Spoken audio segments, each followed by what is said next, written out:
name is Meya It Wright, and I am the owner of Naptroyal Official.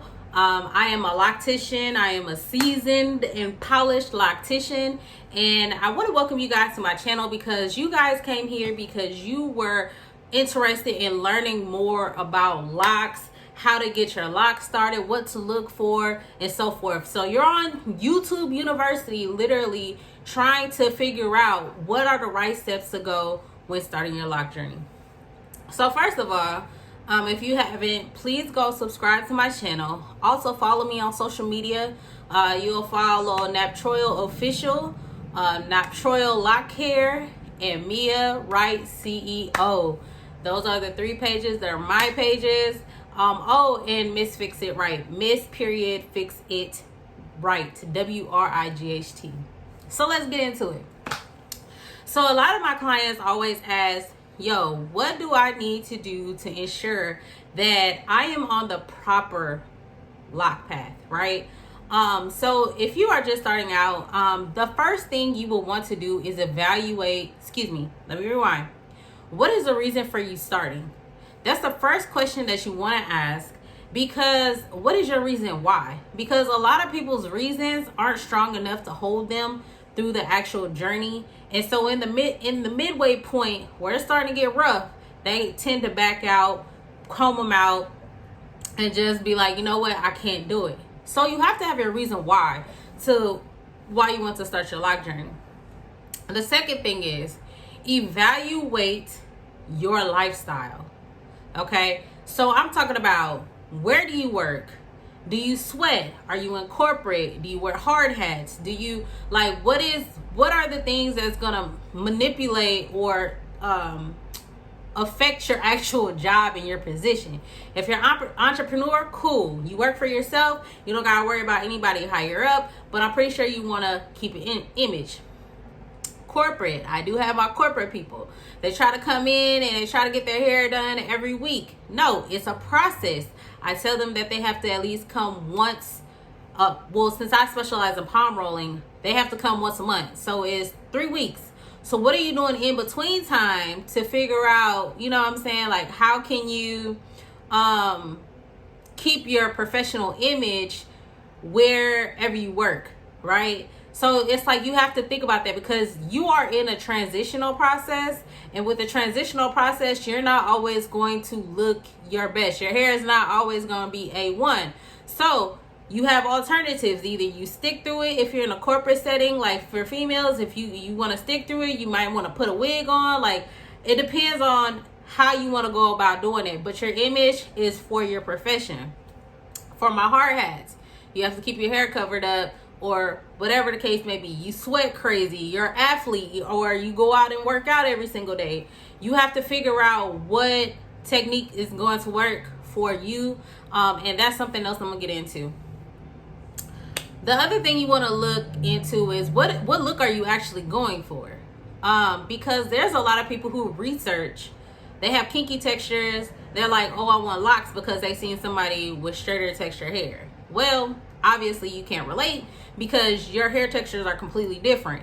So when you're doing your research locks on kinky texture hair, or locks on loose curl texture, locks on straight hair texture, and then you'll have that image of the what your hair would somewhat look like. You'll have something that relates more to you.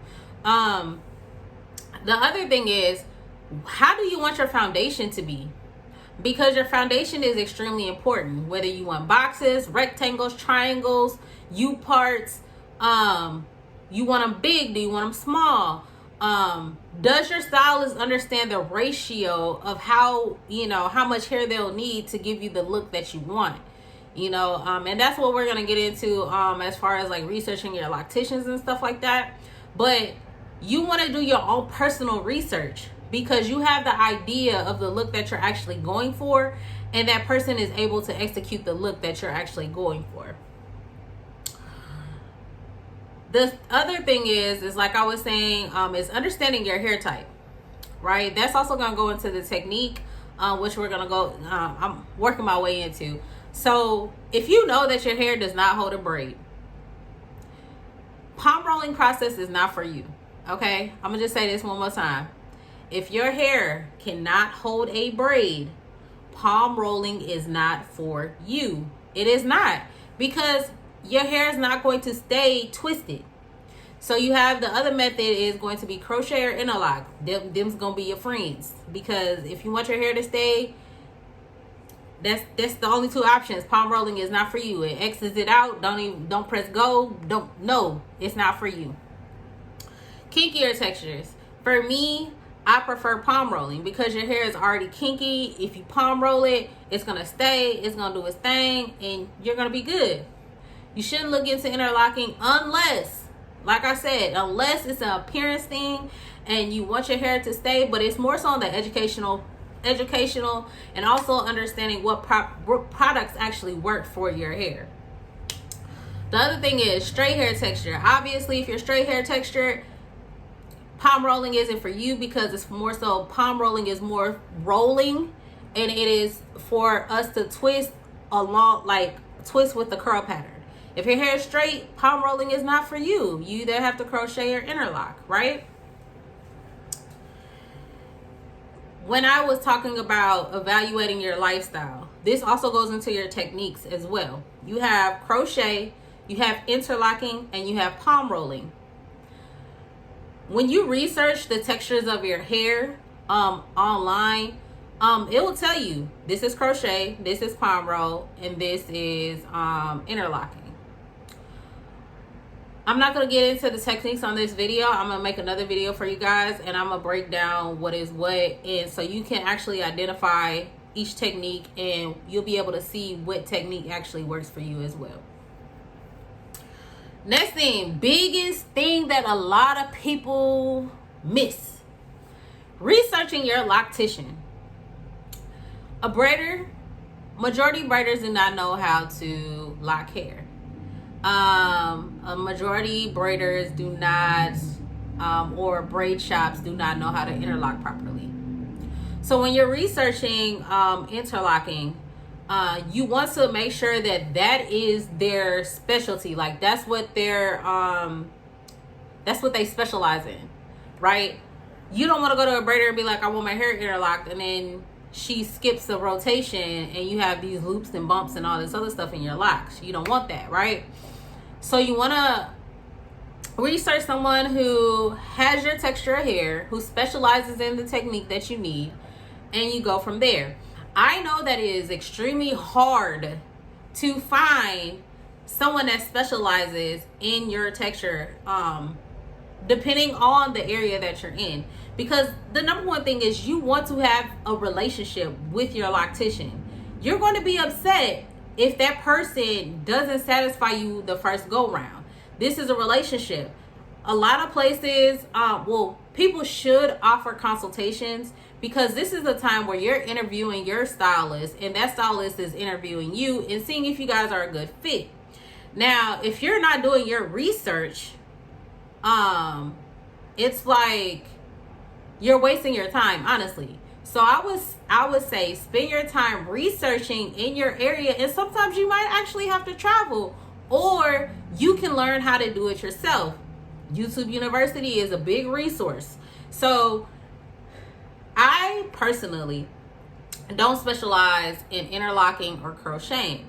I only crochet if I have a repair that needs to be taken care of. Like, if they have a broken foundation, majority of the times, it depends. It honestly depends, because I personally won't crochet or try to add to hair that's broken. Obviously, it broke for a reason, and we need to actually focus on how to get this area healthy, right?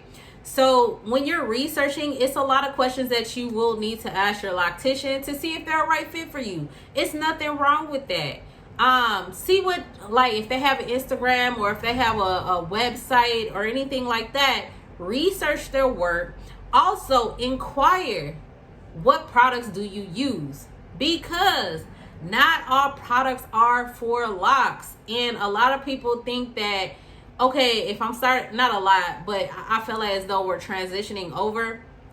Beeswax is not a product that you want for your locks. It's a contraption, right?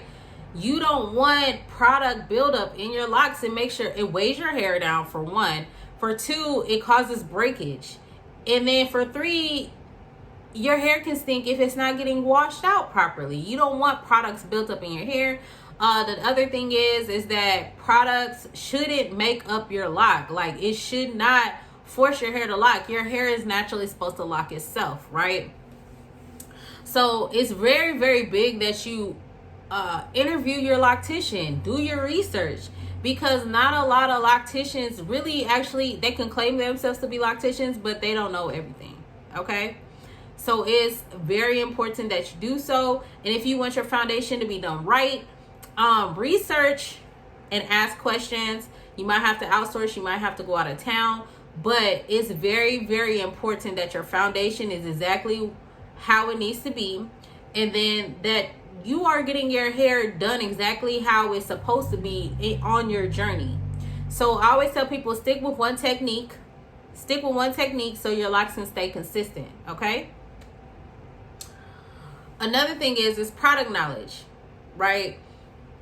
I know that for my products actually work for all textures, right? I have my lock butter, that's for my people who want their hair palm rolled, but I also have a moisturizing line. I have oil, and I have a hydration or revitalizing spray. Those are for like my straighter hair textures. Some of my people can't oil their scalp often, so I have a mist spray. All my products are light, they're not heavy, right? But I'm providing nutrients, the nutrients that the locks need. I've been doing locks for 12 plus years, and my primary goal has been to have healthy locks, right? And so when I created my products, it was the biggest issue that a lot of people had is their hair held, but their scalp was dry. Their scalp was moisturized, but it wasn't holding. It's so many different factors that helped me mold my actual product line. And if you guys are interested, definitely I do have them available for purchase, and you will be able to purchase them through me. I do have my website that's being worked on, so bear with me. I will make that announcement I'll make that announcement when it's time to purchase products and stuff. But right now I have them in-house. So yeah, stay tuned. You guys been following me, you already know. And then another thing I also wanted to say is create a routine for yourself. When you have locks, people automatically assume that, oh, I don't got to do anything to my locks. Yes, you still have to do something to your hair in order for your hair to grow. Yes, you do have to wash your hair. Yes, you do have to at least mist it with some water and some oil or something. Yeah, you gotta create a routine. Especially if your scalp is exposed. When your scalp is exposed, your scalp will be dry. So if you are a person who has dry scalp real bad, maybe you have to oil more often. Maybe you have to hydrate your hair more often. But what you want to do is get into a routine to where your scalp is starting to be on a healthier path, okay? But yeah, I think that's about it, at least as far as starting out. You really just kind of want to make sure that you are doing your research. You have the products. You have products that actually work for you. You also, you did your research on clients, because, not clients, but as far as your loctician, because if you don't do your research, you're already starting off bad. Like, you're already, you're just starting off bad. Like, you're not even doing your research. Anytime you want to learn about something, in the journey that you're going to be on, anytime you want to learn about something, you always do your research. So why not research your loctician, your journey, all of these things? Because if you don't, you're going to be on a journey just blind, right? Learning as you go. And so I believe that's like the top tips that I would definitely recommend for you who are just interested in starting a lock journey, or have been in their lock journey but is in the process of looking for a new loctician, or whatever the case may be.